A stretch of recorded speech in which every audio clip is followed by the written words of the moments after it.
প্রথমে এতিম প্রিয় নবীজিকে দুধমা হালিমা রাদিয়াল্লাহু তাআলা গ্রহণ করতে চাননি, কারণ প্রিয় নবীজির এতিম হওয়ার কারণে তাকে কম গুরুত্বপূর্ণ মনে হয়েছিল। কিন্তু পরে দেখা গেল এই শিশুটিই ছিলেন সমগ্র সৃষ্টি জগতের জন্য রহমত স্বরূপ। এই ঘটনা আমাদেরকে বাহ্যিক অবস্থা, ধন সম্পদ বা সামাজিক অবস্থার ভিত্তিতে কাউকে ছোট বা বড় মূল্যায়ন করা থেকে বিরত থাকতে শিক্ষা দেয়। প্রিয় নবী হজরত মুহাম্মদ সাল্লাল্লাহু আলাইহি সাল্লামের শৈশবের এই ঘটনা শুধু একটি ঐতিহাসিক ঘটনাই নয়, এটি একটি জীবন দর্শন।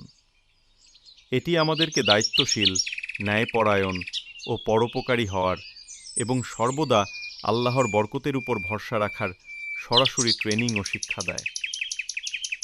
হালিমা রাদিয়াল্লাহুর মতো আমাদেরও উচিত দায়িত্ব নেওয়া এবং নবীজির আদর্শে নিজেদের জীবনকে আলোকিত করা।